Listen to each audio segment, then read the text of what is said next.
Hello there, everybody, and welcome to the Manchester is Red podcast, brought to you by the Manchester Evening News and also coming to you on YouTube. Please go over to our brand new YouTube channel, Man United _MEN, to see all our lovely mugs in living colour. And those lovely mugs belong to myself, Dan Murphy, as well as Mr. Samuel Luckhurst. Samuel, how's it going?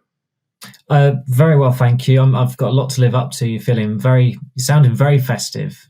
It sounds, Dan. So I don't think any of us can live up to that whatsoever. And also joining us today, of course, is Mr. Tyrone Marshall. Ty, how's it going? I am very good, thank you, Dan. Very good. I am feeling out of place as well in my plain dark grey jumper. I should have gone for the festive look. One of the joys of working from home, isn't it? So I might have to get the jumper on after. So I'm swiftly heading out after this podcast for the traditional Christmas curry. So you've got to dress the part, because if you don't, it's a law. You have to wear the jumper. If not, we're all in for digs, and I really don't want to be digged.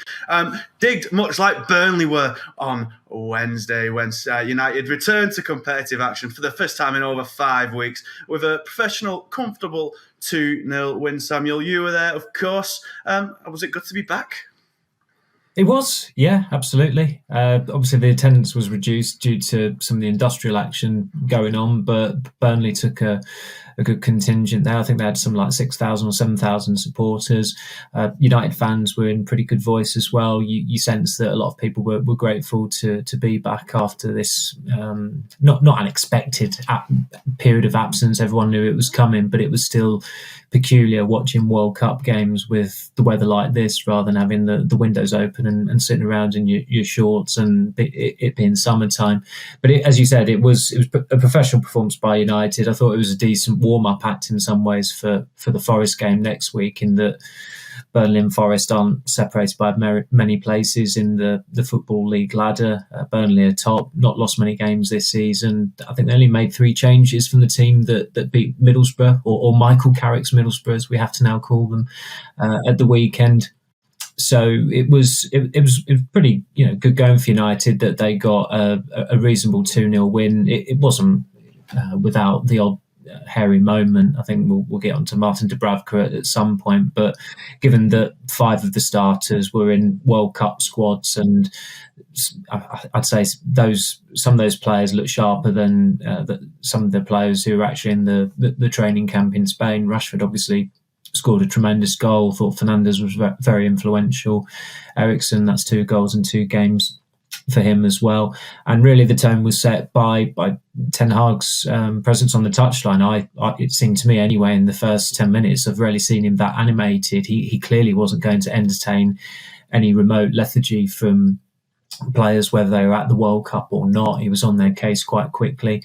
One of those players was Aaron Wan-Bissaka, and he responded very well with, I think it was his first assist since May 2021. So it was a long time coming. They don't come very often from him either. But overall, it was a very good night for United, and a good, as I say, given that it was their first game in 38 days, they should be well satisfied with that. And of course, the draw that they've got for the next round against Charlton. Yeah, absolutely. It was a comfortable win, but Burnley did definitely, gave it a good go. Manuel Benson gave a lot of grief to Malacia down on United's left-hand side, and Ashley Barnes could have at least had 2 goals. There was one right at the end, which he absolutely should have scored after, I believe, a Casemiro mistake, was it? He may have given the ball away. A bit worrying at how much kind of joy Burnley did get, I think, but it kind of makes sense given that they're fresh. They're still playing championship fixtures, as Samuel mentioned, in good form at the top of the championship. United coming back in to be able to, ride that storm, so to speak. And for the first half an hour, it was a bit lethargic going forward, a bit uninspiring. But then, as Samuel mentioned again, that one bit of spark from Fernandes, a great little pass over the top, him carrying on his brilliant World Cup form, and then you get the goal, and it was pretty comfortable there on in. But with a makeshift defence, Ten Hag named a pretty strong side, midfield and your forward line pretty much as strong as it could have been. It was only the defence that was a bit weak due to circumstances, which we'll touch on momentarily. So to kind of deal with the threats that Burnley now have. They're not the hit and hope side that we came to know and love during Sean Dyche's reign of terror in the Premier League. They're a much more expansive, attacking and fun side to watch now under a certain Vincent Kompany. So to deal with a decent amount of attacking threat and come away with a clean sheet, despite having, as Samuel mentioned again, Martin Dubravka in goal, certainly a positive to take. Yeah, it was good they got a proper test really on the first game back, and Burnley did give them a proper test. They offered very little, Burnley, for the first half an hour, but once they got Benson into the game, they did look dangerous, and they play very good football. And like we touched on earlier in the week, they are flying at the moment. And I actually thought they caused United more problems than they did in a way. I thought at the start of the week that United, this was a real banana skin for United. I think the fact that Ten Hag picked such a strong team and picked players after essentially one training session showed how seriously he was taking it. Burnley had 2 competitive games, scored 6 goals. They are flying at the moment. The one thing they've improved on under Kompany's season's gone on is that ability to score goals and create chances. And they came to Old Trafford and played that way, really, and tried to play and tried to pass through the thirds and pass out from the back. And they did go into the game and gave United a proper workout, which in a way is what you want. I think United will benefit from that going into the Forest game. United controlled the game for most of it, certainly until they were 2-0 up, I think.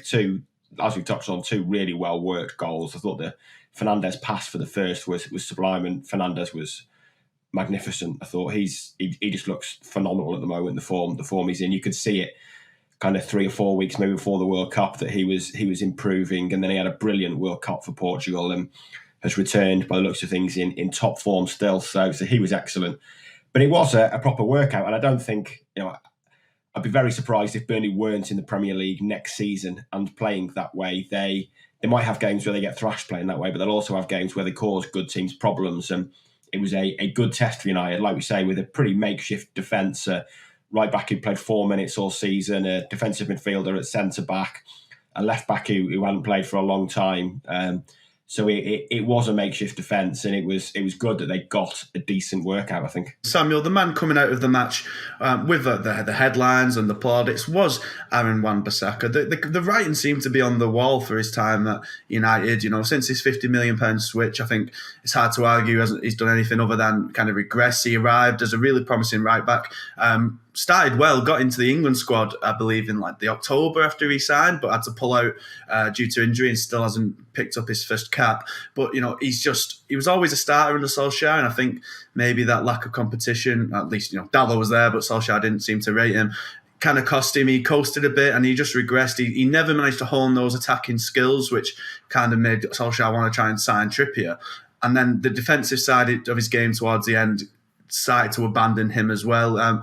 He first lost his place under Ragnick, and then Ten Hag, even before he was through the door, had kind of appeared to make up his mind about him. It was pretty clear from the first week he was in at Carrington that Dalot would be first choice, and Wan-Bissaka was pretty much free to leave. No serious suitors came forward, and United tried to bring in Serginho Dest as well. So with January coming up, it did seem pretty clear that Wan-Bissaka would be one of the ones potentially out of the door. But now, if a promising display, not by no means a transformative display, I wouldn't say. I think Burnley had quite a bit of joy down his side at some points, and as you say, Ten Hag was backing at him pretty early on as well. But to get his first assist for so long, as you mentioned, and to finally, it's always, I find it always mad to believe he actually started his career at Palace as like a winger/striker, because he seems to show, maybe it makes sense why he was quickly moved to a defender, because he shows little to no nous of going forward.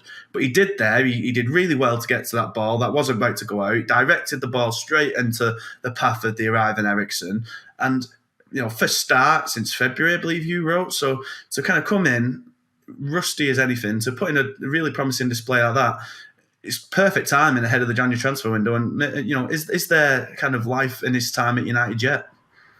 I still have my doubts about that. I mean, it was Stephen early in the week who noted that it was, if he did start, it was his first home start since February. I think the last time he'd started before that was Everton away in early April. So however way you look at it, it was a long time. And the only reason he started in Spain was because of the absence of all the World Cup players for those friendlies.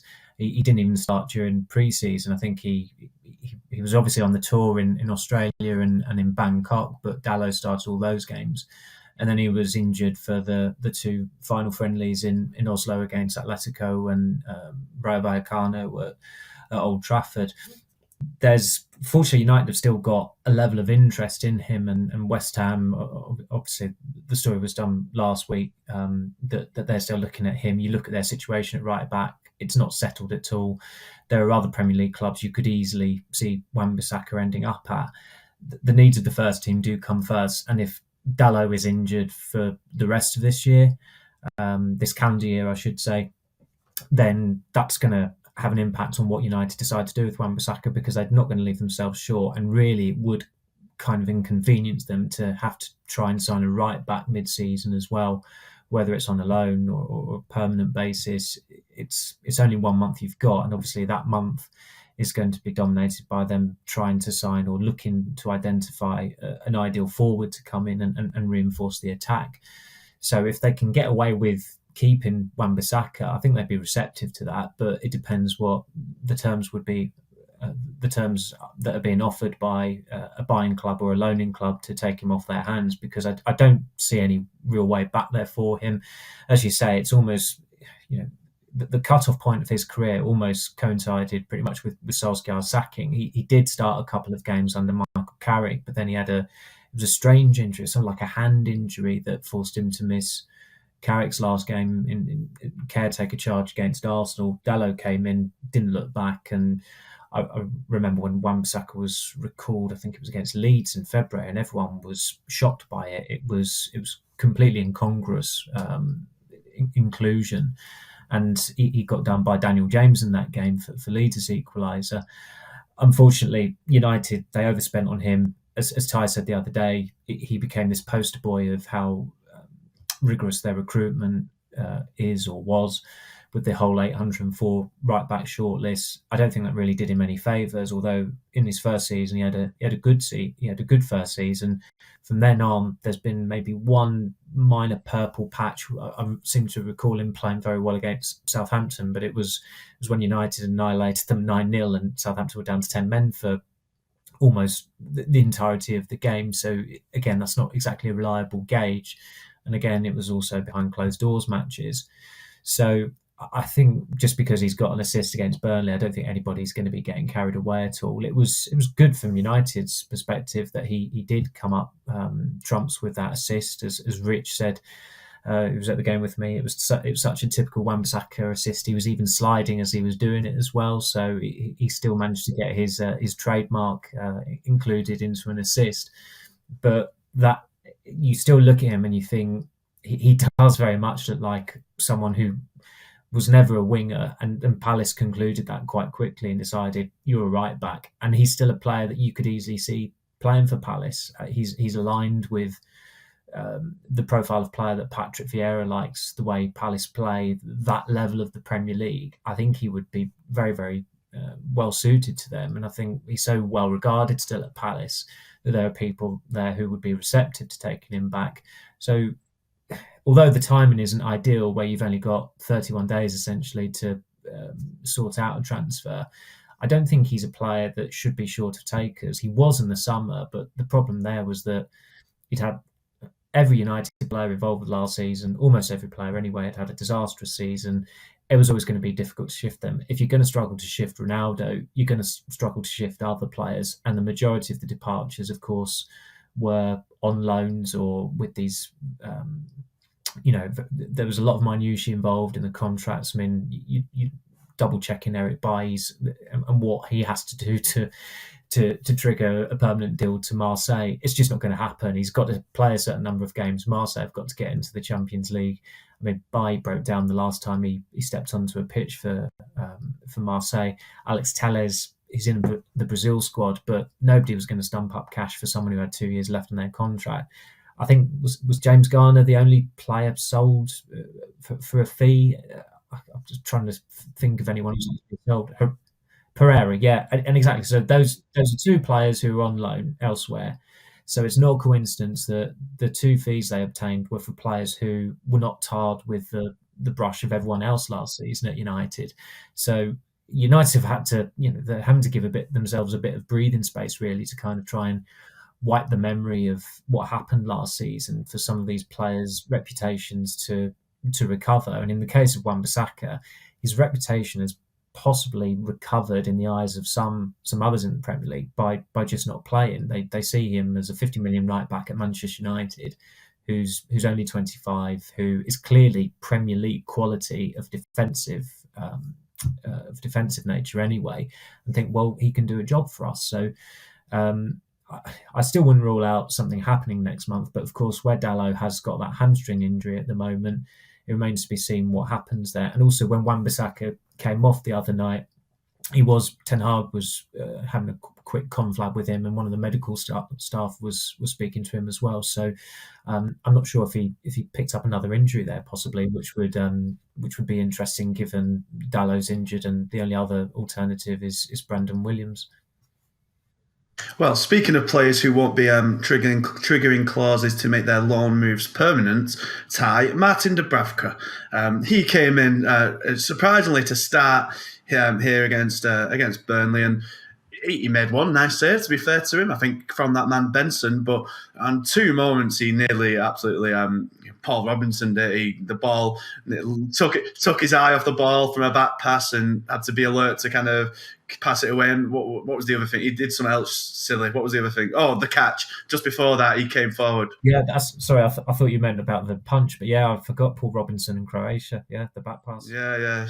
So Ty, like, it's a strange one. I remember they want. I don't get it. They have Heaton who can do that role, and I think we'd all agree that right. Heaton might be 35 now, 36, but he's a better goalkeeper than Dubravka and has been consistently for years. So this signing just doesn't really make sense, and he isn't in any of his appearances so far. He hasn't. I know he had that really good spell at Newcastle when he was really good for a time, but as we've kind of discussed loads of times, your keepers always look better in teams that have loads of shots against them because they can make loads of saves, and no one really bats an eye when they can see them because they're playing for a worse team. It's how it goes all the time. But with you put into a first team and you need to concentrate more. Dubravka clearly doesn't, or at least on this evidence, doesn't really have that skill set. No, he doesn't. It is a very random one, certainly that he's playing so often. I mean, it's understandable that top clubs want 3 senior goalkeepers these days, so maybe they did need to bring someone in. But he's, like I say, there's very little between him and Heaton, really. And I think, like you say, Tom Heaton, I think is the better goalkeeper and has done it at a better level in the Premier League. I mean, you're talking of someone who's got 3 or 4 England caps, I think. And like I say, he might be 35 or 36, but at the end of the day, at least he's still United's goalkeeper rather than Newcastle's at the moment. And it's clear Dubravka isn't going to be staying at United. He was signed seemingly to fit this brief of challenging De Gea and playing with his feet. But I mean, that was a terrifying moment on Wednesday. And both of those mistakes came within about a minute and a half of each other. And it was, it was heart attack territory at that point. He did well to kind of steady himself and steady his nerves, really, because I imagine he was jangling at that point. But yeah, it's the goalkeeping department there is still kind of in flux, as we've been saying for 2 or 3 years now. And like I said, Dubravka's clearly not the answer. He's going to go at the end of the season. I think Tom Heaton's contract is up. Hard to say what he will want to do given his age and whether he wants to have another swan song playing somewhere or looks to knock it on the head. De Gea, we know, as he's having a very good season, but I don't think there's any guarantee he's the answer, and he's certainly not the answer on 375 grand a week. So that needs to be fixed. And you've got Henderson coming back. But yeah, it's I didn't see the point of playing him, really. I think if you're looking at we don't know what's going on in training, obviously, but if you're looking at Dubravka and Heaton in terms of quality and who deserves to start, you would probably say Heaton deserves to start ahead of him and deserves to get a game, especially as until Heaton picked up an injury just for the World Cup, he seemed to be the number 2. He was the one on the bench in the Premier League when Dubravka was third choice, and obviously he had that injury in the last, which ruled him out of the last round when Dubravka did play, I think, and obviously he's kind of kept his place now. So I suppose that's just the stroke of luck you have sometimes. But yeah, it was not a night where he inspired any confidence should anything to happen to De Gea. If De Gea was to, heaven forbid, get some kind of injury, a season-ending injury, you would be pretty fearful of Dubravka playing 6 months. And I don't think he would play 6 months because that would probably mean that clause being triggered. They'd probably rather throw Tom Eaton in than actually trigger that clause now. So they'll be crossing their fingers and hoping that De Gea gets through the full season. Yeah, absolutely. I mean, the goalkeeper situation does, as you say, is a strange one. I think the World Cup, despite not playing, really helped kind of De Gea's reputation, because Unai Simon, who's apparently better than De Gea in every department, and we've spoken at length about Robert Sanchez and David Raya getting there instead of De Gea, but Unai Simon certainly did not fill anyone who was Spain in confidence. He himself had quite a lot of mishaps and was looking never to have really nearly cost his team a goal due to them. If De Gea is not going to Spain due to his ability on the ball, Samuel, I don't really get why Simon is. But what do you make of the whole goalkeeping situation? Well, as Ty touched upon there's uncertainty with everyone at United, and that De Gea, they've opened discussions about a new deal. Now, if you do that, you're pretty much nailing your colours to the mast that he's going to be number one for another 3-4 years potentially. He's 32 now. He is having a good season. I don't think his ability with the ball at his feet is as bad as some people make it out, and it's as much of an issue as others are making out as well. I think he has got it in him. It was one of the reasons why United signed him back in 2011, but distribution has advanced exponentially since then. Back then it was pretty much, can a keeper find a teammate from 70 or 80 yards, and De Gea could do that, as Van der Sar was able to. But there's still uncertainty over his future. Henderson, there's still a fair amount of time left in his contract, but his interview to TalkSport in the summer would suggest that he's certainly burnt the bridges there, and whether he wants to repair them or United want to repair them remains to be seen. Heaton's out of contract in the summer. Dubravka will probably go back to Newcastle. Is Nathan Bishop even worth mentioning? But he's out of contract in the summer as well. One of the weirdest signings United have ever made. I think next month he'll have been at the club for 3 years, and he arrived from Southend for something like £1.5 million. And Ty's played at Old Trafford in goal more often than Nathan Bishop. That is how peripheral a presence he is at United. He's essentially just a goalkeeping coach, but he's 23, 24. The mind does boggle. So again, that's another absolutely key area of a squad where you've got someone who would be starting on a weekly basis that United could pretty much do without having to invest in that area next year if it could be helped. But things can always change. Say they new owners come in and they're flush with money and they decide, the manager decides, well, I'm emboldened now to actually go out and buy a goalkeeper that I really, really want, and that can happen. When Ten Hag was asked about De Gea earlier in the season, he didn't sound particularly convincing. When I think I asked him, do you want to keep him? And he didn't say yes. He didn't say no. It was the classic delaying tactic, really. And they've kicked that can down the road far too many times, really. Henderson's last contract he signed in 2020, and he was back in the squad at that point. You thought, okay, here's the passing of the torch. And obviously it's not worked out for a number of reasons. And Henderson, he confirmed what we'd reported about him being under the impression that he was going to be made number one. He got COVID, he was out of the team. De Gea did well in a few games, and Solskjaer just was not brave enough to bring Henderson back into the team and make good on his word. So that's why Henderson resented his treatment at United. There's a new manager in place now, but I don't think Henderson's actually had a conversation with Eric Ten Hag. He's certainly not trained under him, because Henderson said himself, he said, if I didn't want to train under him and so he could see what I could do, he'd probably end up wanting to keep me, which is a classic thing that Dean Henderson would say. And in regards to some of the names that have been touted as potential United replacements, I mean, Diogo Costa's one, and he was worse than Simon at the World Cup. And I know we shouldn't judge players on a major tournament, but just his general attributes, I wasn't particularly impressed by them. It's almost as if because he's a Jorge Mendes client, because he's in Portugal, because he might have a good penalty record, I don't know, there seems to be a lot of noise around him. And of course, if you're playing for Porto and you're a Portugal international, you're not going to be satisfied with that. You are going to want a move later on. But there's just not an obvious standout candidate to really who has a compelling case there to really go for next year, to the point where you'd say, yeah, he should absolutely be David De Gea's replacement. People could talk about Jan Oblak, but if you're talking about a ball-playing goalkeeper, it's not going to be a goalkeeper who has played under Diego Simeone for years. That is not the way Atletico Madrid operate. So I think United are right to keep their powder dry with De Gea for probably 18 more months, up until the final expiration date of his contract, if they do trigger the 1-year deal. But it is interesting that they're already receptive to tying him down on a long-term deal, because if you do that, you've got to sell Henderson next year. I think one of those two goalkeepers has to be off the books for good next year, because that dynamic has always been unsustainable, and you're just prolonging the agony really for another year, and that would have been 4 years, I think, by that point. Yeah, and unfortunately for United, they've already missed out on the real goalkeeping star of the World Cup, as Guillermo Ochoa has today signed for Serie A side Salernitana. So unfortunate on that regard. But speaking of World Cup stars, Tyrone, Marcus Rashford was back in the starting 11 on Wednesday, and he kind of picked up where he left off before the tournament and during the tournament with a brilliant goal. Now, he was helped quite a bit by Burnley's kind of standoffish approach to defending, but to pick the ball up in your own half and run the length of the field, having the confidence to be direct and running straight at defenders, going this way and that, turning them inside out, and then while the defending, there's question marks over the defending, which may kind of take away from the goal itself, there's nothing that can be taken away from that finish.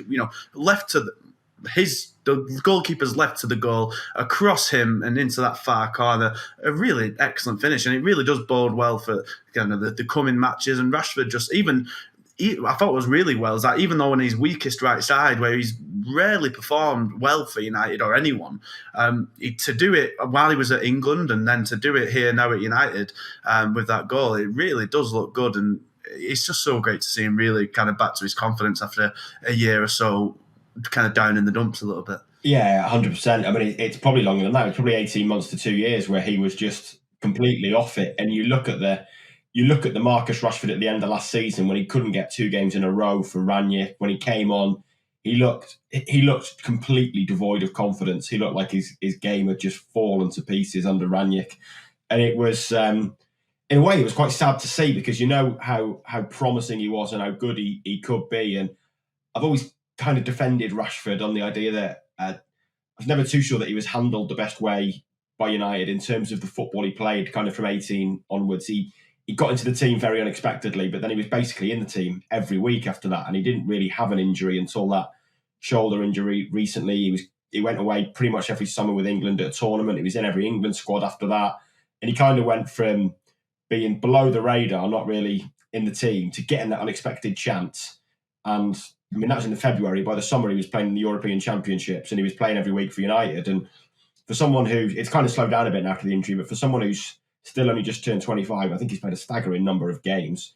And if you think that if he was to stay United for the rest of his career, he would break appearance records, I think, and goals records quite conceivably, given just the quantity of football he has already played.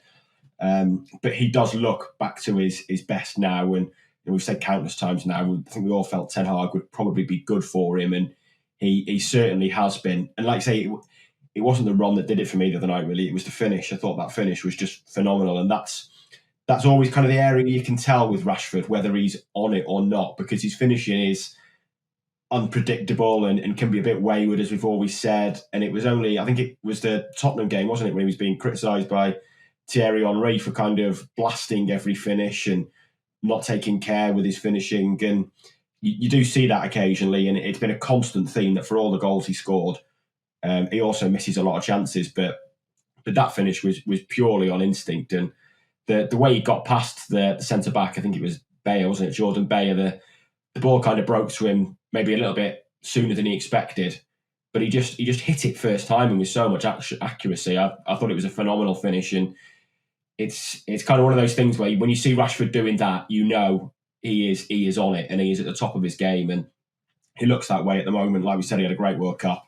Very unfortunate not to start in the knockout stages, really, given what he produced in the group games. And he looks probably United's best attacker at the moment, you would say. I think I'm looking forward to seeing what Marshall can deliver in the second half of the season if he stays fit. But at the moment, you look at that attack and you'd probably say Rashford is the leader, and rightly so. And that's what United have wanted of him for the last 7 years, really, ever since he broke through, and now he's delivering it and just needs to stay consistent and sign that new contract, of course.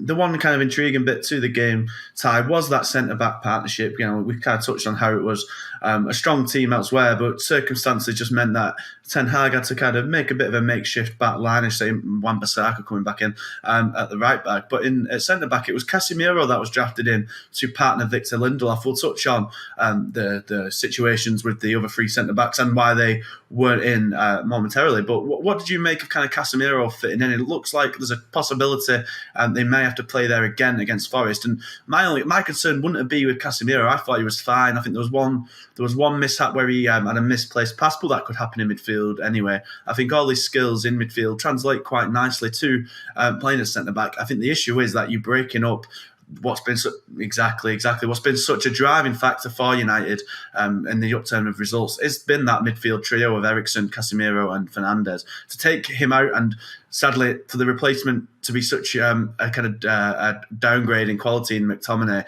I think even against Burnley, McTominay really didn't stand out. There was one moment where he won the ball back and sprung the counter, and I think it is what led to that Marshall chance you were just talking about, Samuel, where he tried bending it in and just couldn't quite get the direction on it.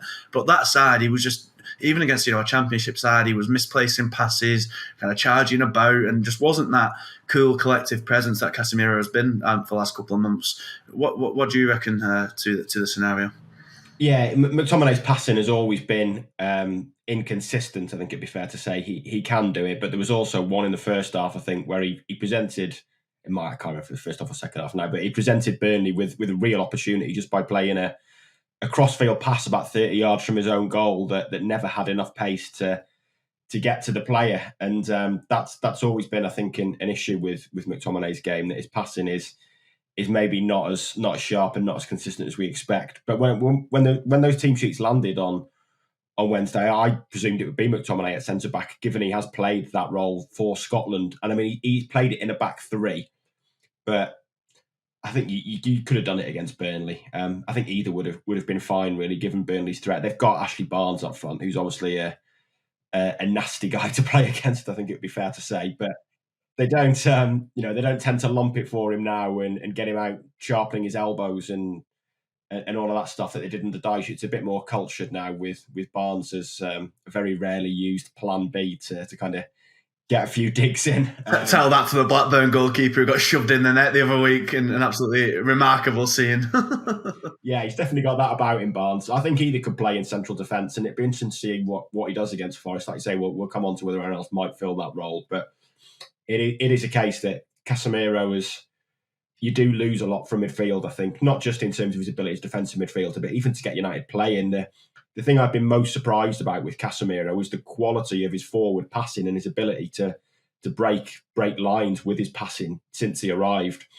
I didn't really watching from Roma, I didn't really pick up on that side of his game. You just saw him as a very good holding player, a bit of a destroyer, someone who was positionally excellent when Real had players forward and lost the ball and were counter-attacked on. He always knew where to be, but his quality on the ball and his passing, not just in terms of keeping the ball, but firing 30-yard forward passes into the feet of forwards or the more advanced midfielders has been phenomenal and an element I didn't really know he had to his game to that degree, really. So I think when you take him out the side, you do lose that, really. So when you take him out of that position, you do lose that.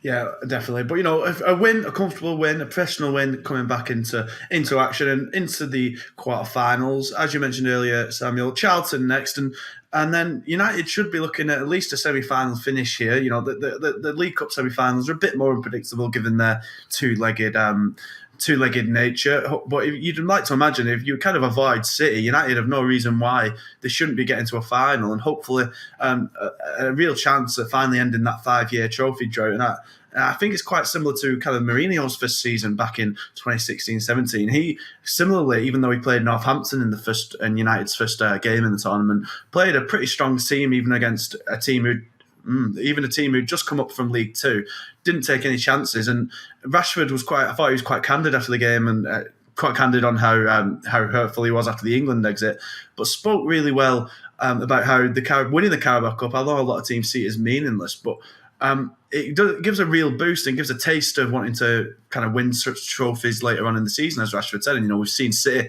in 4 of the last 5 years win it and go on to win something else near enough every season afterwards.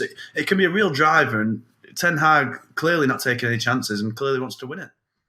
It has become a cliche, really. I think Ferguson might have been responsible for that, or Mourinho, in fact, during his first spell at Chelsea, when they took it very seriously. They won it in 2005 against Liverpool in the final. They won the league later that season, then they won the league the next season, of course.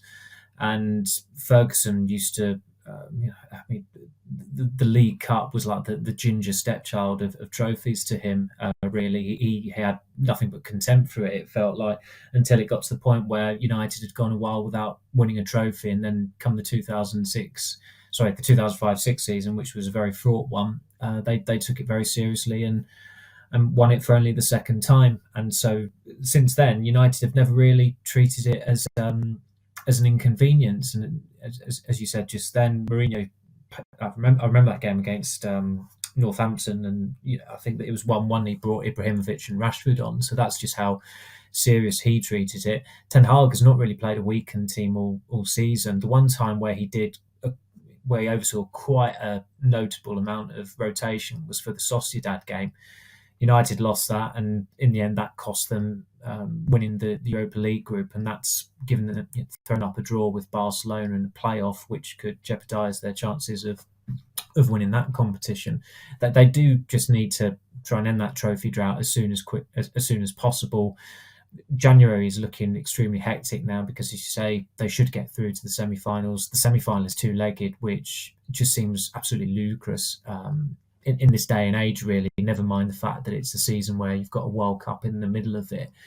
But the League Cup is becoming a hard sell. I mean, I didn't know what was going to come sooner. The game against Charlton or the draw last night, Mark Chapman said the draw's coming in 20 minutes, and then it was nearly 11 p.m. and it was coming up past my bedtime when it was drawn out, and then they're still asking Shay Given what his thoughts are. I mean, it was not a great sell for the League Cup, and the League Cup has been difficult to really get behind as a watchable contest in recent years because City have monopolised it, which it was helpful last season that Chelsea and Liverpool actually got to the final and it was a different winner.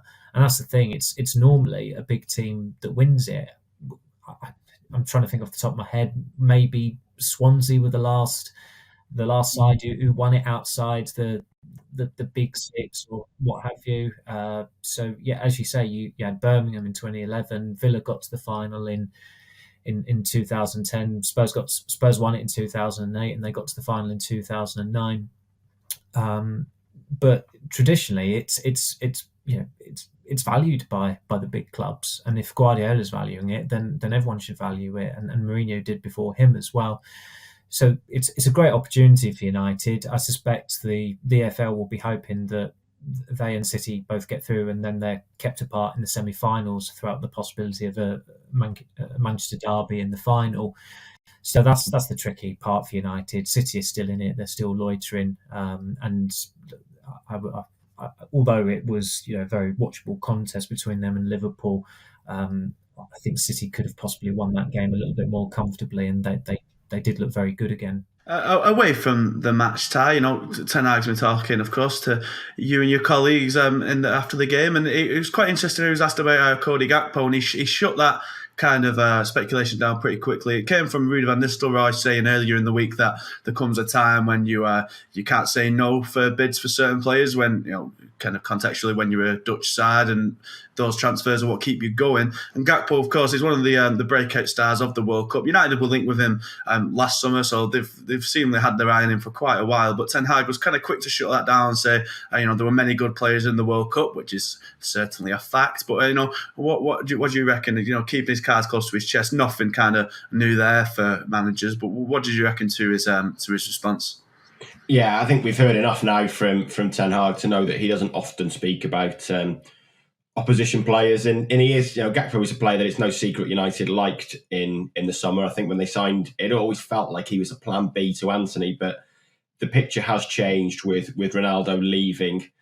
He doesn't look like the ideal replacement because I think he's still more of a wide forward. He is a tall wide forward. He did kind of play more centrally for Holland in the World Cup, but I think every game he started for Holland this year, for PSV this year, has been on the left wing. And United aren't really short of players on the left cutting in onto their right foot. So it feels, if you're going to play him as a number 9 or a false 9 or something like that, it feels like more of a project player than someone you can drop in straight away and play him there. But obviously his record for PSV this season is astonishing, even with the caveat that it is the Eredivisie. He did score 3 goals in the World Cup. He did play more as a number 10, I would say, in that tournament. And with there's going to be a shortage of attackers that United can actually get in January, and he is someone who could well be on the move. I agree with Ty. I don't think he's the profile they should be going for. I'm not as I'm going to be more reluctant to underestimate players coming from the Eredivisie than I was in the summer, because United have won the signings of the season in Martinez, albeit in a different position, different character. But Gakpo was only really played as centre forward for the Netherlands because the formation that Van Gaal went with a back 3 dictated that, and in the Netherlands playing a back 3 is sacrilegious. It should be 4-3-3 in their eyes. But Gakpo had a pretty good World Cup. He will almost certainly leave PSV next year, whether it's in the winter or the summer remains to be seen. But there were other Premier League clubs that were in for him in the summer. I think it was Southampton and Leeds. So it's a strange, for United to be in that company is somewhat peculiar. But of course, Ten Hag has come from the league. He's watched him at first hand. They share the same representative as well. But the caveat is that he's a right-footed left winger. That is the last position that United should be buying for. And you've got to have some form of physicality in the Premier League. And Gakpo still does look quite slight. I mean, Marshall, for all his, he's got pros and cons, of course, but he's not exactly a pushover of a striker. He can put himself about. I don't think Gakpo is necessarily that player. And if you're signing someone for that fee, I think they've got to be, you've got to have a pretty good guarantee of them scoring quite regularly in the Premier League. But then again, United signed Antony for, what was it, £85.5 million, and he's still really yet to catch fire. He had a pretty good start as far as 3 goals and 3 league games are concerned, but he's quite a fitful talent, and that's a hell of a lot of money they've invested in him. So I think they need someone who is not as much of a potential player, and Antony is in the same bracket as Gakpo. I think Antony's 22, Gakpo's 23, another forward coming from the Netherlands. I just think they need to have a bit more variety about them. And they are looking at other players, and there are other forwards that Ten Hag likes and has come across. I mean, Gonçalo Ramos, before everybody had heard of him, really, Ten Hag was aware of him because he saw him at first hand when Benfica knocked out Ajax in the Champions League last season. But I mean, it was quite funny what Ten Hag said in the press conference the other day, because there was a reporter there who I'd never seen before. And he was literally just asking him questions that we had asked him in Spain 2 weeks earlier. And Ten Hag, I mean, there was one outlet that was still obsessing over Ronaldo, which to us is complete ancient history. We've had our fill of that. But one outlet was going on about, no mention of him in the programme notes and only 81 words in the programme and blah, blah, blah. But Ten Hag actually said to him, well, I actually told the people, the journalists in Spain about all this, and he did give us chapter and verse on it. So Gakpo was another question that he'd already been asked, but it was asked of him again, and the response was as you'd expect it to be. Absolutely. And then looking forward to next week, no Boxing Day game, which even though it may not be traditional, certainly a relief to us. Like, we can enjoy our Christmas Day a bit more freely, that's for sure. Looking forward to it, Samuel. Ten Hag doesn't sound too optimistic. Well, he doesn't sound optimistic at all about Sancho being involved, but it doesn't seem like Martinez, maybe Varane, maybe Maguire might not be involved at all in that match, which will presumably lead to Casemiro playing at centre-back again. What do you make of the scenario with them four? I would imagine at least one will be in that team, just because Varane, wherever he is, he's not going to be too far away, whether he's in Spain or just across the channel. You've seen Mbappe, he's already back in training with PSG, and it looks like he might be involved in their game this weekend against Strasbourg. I think they're playing. So Varane, I could see starting. You want a centre back in there for obvious reasons, because you've got a specialist, and it also means you've got Casemiro in his best role, playing to his optimum as well. So I still, my suspicion is that they will have a centre back in there, and that Martinez will be in training on Boxing Day, and Varane will probably be in training on Boxing Day. They'll probably train on Christmas Day as well, United, but maybe not those two, given that this week is their week off. But given the needs at centre half at the moment, maybe in the case of Varane, where he's if he's just across the channel, it's not exactly far away, he'll be back in sooner than expected. And I think he's probably, I don't think United have got any issues with him in terms of the final. People at the club said that there were issues with the England players after the Euros final, which is understandable, certainly in the case of Rashford, given the grief that he suffered from some more runs after it. But he's been around the block a fair few times. He's 29. He's already won the World Cup as well, which must help somewhat. It's not like it was his last shot at trying to win the World Cup.